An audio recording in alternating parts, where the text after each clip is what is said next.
you are aware, I don't know how old you are, but I think the person who was on the phone before is probably between the 60s and 40s. And that means that you went to school in the 70s and 80s, like I did, and my brothers and sisters. I went to school in the 90s, yeah.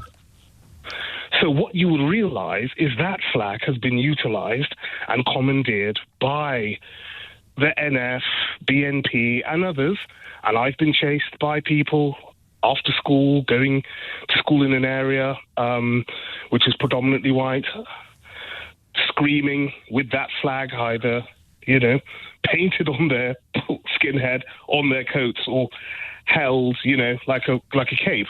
What I would ask is, as you're aware and millions of other people of my age are aware, what have you done to take that away from the stigma of the flag? How have you brought that back and said, it's not for the racists, it's our flag, it means this? What have you done? But isn't the answer to that, Trevor? White, you said white male, yes. What has the white community done? Because we do ask the Asian community what they've done about this and that, and the black community, what have you done about let me this just be flag? clear. What has been done? You're saying that white Brits need to do more to kind of wrestle back the meaning of that flag from the racists who abuse its meaning. Yeah, well, I didn't see anybody say. I didn't see anybody once telling them take that flag off. That's not what it means. I didn't see anybody telling skinheads 20 what? What's the 1970s and 80s? What's that? 40 years after the war, people will still be alive. Take that off. I fought for that. Nobody said that because it was directed at black people. It was directed at people of colour. Nobody cared. So I would ask again, what do you think? Could you name any organisation that went around and said, let's make sure, let's have white people against the St. George flag being used like that? Let's have, Caucasians against Caucasian crusade against it not being used. Isn't that indirectly what people do every time they use or fly or hang that flag in a way that isn't racist or threatening or fascist? Well, I will use something that Muhammad Ali said. If there's 10,000 people running down a hill towards me, right, and 1,000 of them want to murder me, am I going to open the door to any? But I hear what you're saying, Trevor. I completely get the point you're making. But when you look at all the ways in which that flag is used, and it is used right across the board, it's used on all our, it's on, I think it's on our passport. As I said earlier, it hangs above Buckingham Palace and Parliament. You see the Union flag everywhere. The number of times... I wouldn't say... what I would refine this to say is, in my experience, not so much the Union Jack, but definitely... The St. George's flag. The St. George cross. Right. So I think we know, yeah. So that's There's the certain one places that has, you can go. That's the one that has particularly sort of troublesome, disturbing connotations to you. It's the England flag, not the UK one. And being a black person from the UK, I can tell you. So you've got, what is it? You've got Northfield and Wednesbury, and some places, Walsall and Yewtree in the Midlands. I think those are in the Birmingham area. You've got areas such as Tottenham in London and various areas around that would have used that would have had that flag. These are socially depressed areas, working class areas. What was done?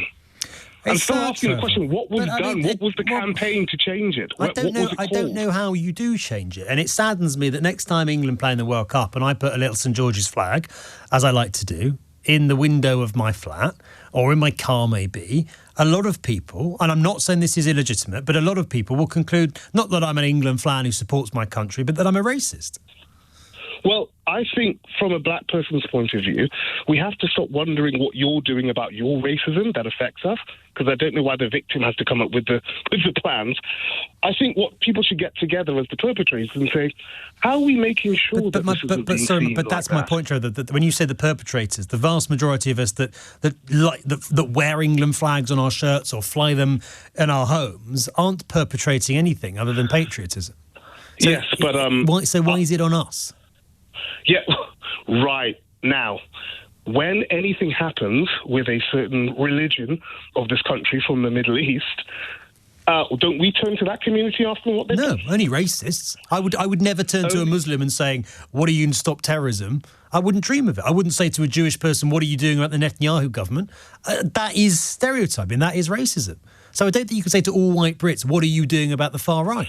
You're telling me that people don't ask moderate Muslims? Yeah, they do. And I think it's Islamophobic. What are you doing about... They do. Trevor, no, I would agree. I think it is, but I also think it's... I think under the same sort of logic, you can't say what are white British people doing about the EDL or Tommy Robinson or the far right. Because just as you can't hold all Muslims responsible for the tiny minority of extremists, and that applies to any group, it applies to white people as well. You can't hold me responsible for the far right.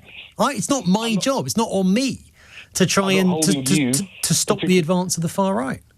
I'm not holding you particularly.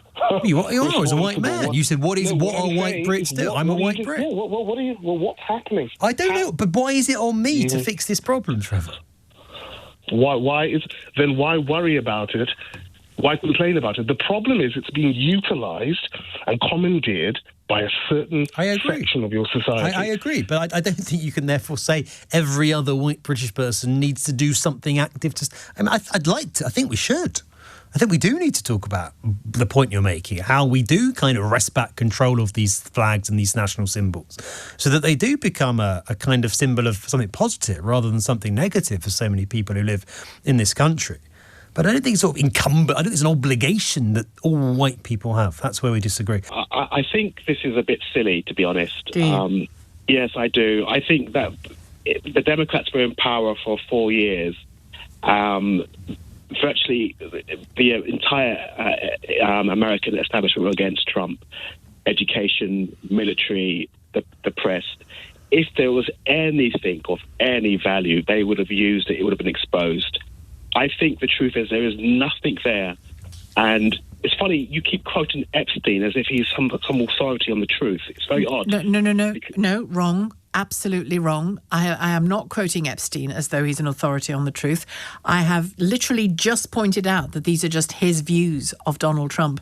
And I've constantly referred to him as what he is, which is a criminal who was imprisoned for abusing young women and girls. So, no, I have not said he's like some arbiter of the truth. May I also say as well, I really take issue with this word victim. I really do. You know, Jeffrey Epstein was not a good person.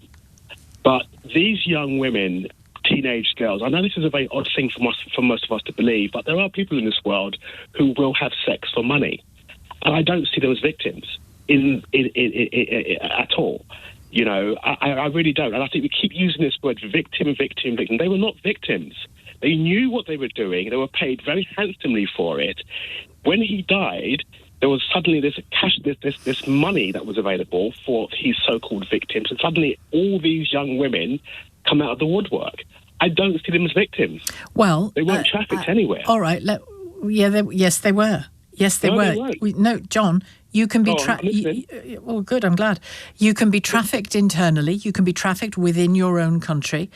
Clearly, some women were trafficked from abroad as well. That's evident from Epstein's own activities that were established in court. And when you say victims, I get what you're saying when you're talking about, you know, let's make sure we're really dealing with victims. I hear what you're saying. But have you learned nothing from what we've all been learning in the last 20 years or so about the nature of grooming and the nature of exploitation? And at the beginning of their experience, and Virginia Giuffre in her book co-written with Amy Wallace, she very articulately lays out, and she doesn't make excuses for herself. She articulately lays out the influence that much more adept criminal minds like Ghislaine Maxwell and Jeffrey Epstein had on these very young girls. It's exploitation as much as victimization and abuse. And a young person can absolutely be prey to that, don't you think? I do think, but they weren't girls. They were teenage girls. There is a difference. Oh, God. Have you been a teenage girl, John? No. Well, clearly the answer to that question is no. I have. I have. And John, you cannot sit there and say that you know what it's like to be 16, 17 and have a a grown man or indeed a grown woman with absolute ill intent coming to you and manipulating and exploiting you for their own purposes. You don't know what that's like. I'll tell you what, I know a little of what that's like when at the age of 16 and 17, clearly not on Epstein levels, but 16 and 17, when men in particular will really think they can just take liberties and walk up to you and be sexual with you in their language or their behaviour. It's really alarming when you're a young teenage girl. It's really alarming. And the truth is, you don't really know what to do. I'm not suggesting for a second that you don't have. There's always. You're vulnerable and you're young, is what I'm saying, John. And I think you dismiss their victimhood too readily, is all I would say. No, but my issue is the language that we use regarding these young women. I remember back in the early 90s when you had the collapse of the Eastern European countries, and there was a flood of young girls, genuinely girls who were tricked into coming into Northern European countries, and they were trafficked. They were genuine victims. I am not convinced if you're born in the UK or Sweden or United States or Canada, you don't know how to pick up the phone and call the police. That's why I have an issue with this idea. Have you read a single article about the grooming scandals? What you mean in our own country? Yeah. Yeah, okay. Well, then why can't you understand why a young girl could be sort of static with an incapacity to understand what's going on, what's happening to her, completely misplacing in her mind who is caring for her and who is harming her. The why didn't you leave, why didn't you pick up a phone thing, the answers are all there in the grooming scandals and what those girls experienced. It's not, John, It's not the same as being in a situation where you're being respected and you have options. The groomers work on people to disorient them, to give them a sense that you love them, you are their friend, you are an opportunity for them, all the while intending to harm you. Can you imagine how disorienting that is? Yes. I've had somebody in a professional capacity really betray me once and pull the rug out from under me once. It was horrendous. It took me about a year to recover from it emotionally. It was just horrible. Nothing sexual, nothing personal as in my personal life. It was my professional life. It was horrible. And you know what was horrible about it? The deceit. The deceit. So somebody you thought was a decent colleague who you'd worked with for 15, 20 years turns out to have been an absolute maniac working against you. And then when it suited them, they pressed the button and off it went, and it was hideous. Now, that is incredibly minor compared to what sexual exploitation must be like. Sheila, may I just say that I've watched the whole thing over the past 5 or 6 years. But you haven't. None of us have. No. We haven't seen the whole thing. I'm talking about the Trump situation in the States. Yeah, but we haven't seen the whole thing. No, but this obsession with Trump's life, this trying to trip this man up, it's never ending. There is nothing there. If there was anything there, we would know by now. There's nothing there. The issue is they thought they found the smoking gun. Nobody's suggesting it's just him. I'm certainly not. No, but it might not be him. You might be right. Let's find out. By now, we would know by now, wouldn't we? We would know. There would be pictures all over the place that his presidency would come to an end. Emails mean nothing. That picture with Jeffrey, for me, looks very, very fake. That's my own personal opinion, by the way. Well, Jeffrey Epstein, as you know, the purveyor of truth, John, he didn't think it was fake. He thinks it's all too real, and he saw many times the prince having his picture taken with the girls. Thanks, John, for your call. Don't think we agree on it. The depiction that's being painted of London as this kind of over-regulated, high-tax, miserable, rainy, damp, crime-ridden cesspit. I mean, it's not the London that I know and love. What about you? Ibrahim's in Camden. Evening, Ibrahim. Evening. I've been listening to you whilst driving from East London to West London. Did you get mugged 14 times? No. I mean, I was driving, so that would have been difficult. I did see a lot of ambulances. Right, really? Well, yeah, I did see. I saw something may have happened on the A12 at some point. I don't know. I have been mugged in London when I was younger. Me too. And you know what? It happened. I'm still here. lessons learned, don't let strangers use your phone. Right? Is that what happened? Someone said, can I borrow your phone? Literally, yeah. I was at a bus stop. Someone was like, let me use your phone. And then, they took it. That was it, yeah. That was it. I was like, okay, fine. I'm not going to be nice to people anymore. But look, I've had the opportunity to travel to a few places around the world, not stayed there for weeks on end or months on end. Been there for a couple of weeks, a few different cities here and there. I wouldn't live anywhere else. I wouldn't want to live anywhere else apart from London. And, there's people saying that crime's gone up. It's not. Crime's gone down in London. That's what the latest reports say. What's happened is crime is being more documented by everyday individuals and posted on social media. The other thing about London is what you make of it. London is going to be what you make of it. Not everybody is going out to have £50 pasta. Yeah, I should have asked Eddie where on earth he's going to get his pasta. 50 quid for a spag bowl. He probably wasn't getting a spag bowl. I don't know what he was getting, but it was very expensive pasta, right? The most I've paid for pasta in London is on Tottenham Court Road. Amazing pasta. It was about, what, £25? I don't think I've ever paid more than, 20, 25 quid for a bowl of pasta. Yeah. I wouldn't. I just wouldn't.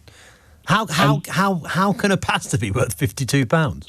There you go. And, look, yes, things are more expensive, but you buy what you can afford. That's not me saying that the cost of living shouldn't come down. Of course it should. But overall, London as a city is beautiful. It's the world in a bubble. I love it. Where else can you go and find people from all over the world, Dubai. who are... Dubai, apparently. Really. No, you can't. Because Dubai, if you go there, right, the most spoken language in Dubai is not Arabic. It's not even English. It's actually Urdu. Because there's so many migrant workers. Exactly, from either Pakistan or India or Bangladesh. And commonly, they all know how to speak Urdu, right? So why do you think so many people disagree with me and you and are absolutely convinced that there's a better life for them in the Middle East or elsewhere? In the US, in Australia, wherever it might be. It depends what you want out of life. If what you want out of life is to live within a confine of rules that everybody follows and nobody breaks, with the fear that they're going to be sent to prison or potentially have their hand chopped off, then, looks like they want Sharia law. Yeah. Okay? Yeah. But for me, I'd like to happily be able to protest against the ongoing conflict in Sudan that's being funded by the UAE. But you can't do that in Dubai. You can't show any political activism in Dubai. You can't choose who governs you. Exactly. So, you have to select where you want to live. You have to choose what your sacrifices are going to be. If you're somebody who just wants to make money and not pay any tax, fine, go to Dubai. But don't complain if you make a political post and then get arrested for it. Great call. Great. I nailed it, if you ask me, Ibrahim. Absolutely nailed it. I'm just ringing in to say I used to be proud. I used to like seeing the Union Jack or the flag of St George flying for sports events, etc. And now I hate seeing it. And it's such a shame. I live in Birmingham and I have to drive through King's Standing. Right. It is absolutely festooned with the flags. And I was talking to my daughter about it the other day with my 16-year-old granddaughter in the car. Yeah. And she said, are you talking about the racist flags? That is how a 16-year-old now perceives the Union Jack and the flag of St George. And I think it is designed to intimidate. I was trying to buy a T-shirt because I used to wear a Union Jack T-shirt. It's gone in the bin. Yes. Because I don't want people looking at me and thinking I'm racist, because I'm absolutely not. I would like to buy a T-shirt with the Union Jack, and every country where we've got people from those countries living in this country have their flag on it as well. Something that says this isn't for me as a British person. I'd like to fly the Union Jack. I'm wearing a poppy today. I wear it with pride. My son served and lost friends in the Afghan war. Yeah. And I'm proud to be British. I'm not proud of the Union Jack anymore. And it's as a consequence of this summer? Yes. Yes, and they said in King's Standing, we've done this to support our soldiers. There was not one flag about supporting the troops. There is now, some have now gone up. But then when you looked on the Facebook post, one of the hashtags was send the boats back or something, or stop the boats. And I thought, well, that's got nothing to do with the soldiers. So, why? I mean, I don't know that this actually applies to you, Julie, but it will apply to a lot of other people. Why are so many of us so frightened to say what is so obvious? Well, they don't know who they're saying it to. They don't know what the reaction can be. Violence these days throughout the country. You can say the wrong thing to the wrong person and get slapped, stabbed. You know, people are just afraid to confront them. But and is there any case in which we could rethink? It's not, is it? It's all about the context. It's not about a flag. It's about the circumstances in which they're hung up, the hashtags that are attached to them, the identity of the people that are doing it, slowly being unmasked and unearthed by journalists not working largely for right-wing newspapers, and the knowledge of what they are designed to do. They go hand in hand with the kind of rhetoric that's telling people if they're black, they can't be British, like Robert Jenrick essentially fed into when he turned up in your city and claimed that it represented a country he didn't want to live in. Yeah, I just feel like it's been hijacked by racists. That's how I feel. And yeah, I won't wear the Union Jack anymore. I think that's really sad. And I know you think it's really sad as well, as the mother of a military veteran. That's your flag, and yet you feel it's been stolen from you. That's the point. Absolutely. And I mean, you deal with that. You tell the mother of a military veteran while you're shinning your way up a lamppost in the middle of the night that you are somehow representing her son's fallen comrades by making her feel that she can't put the flag on anymore without somehow being perceived as having joined your nativist bilge.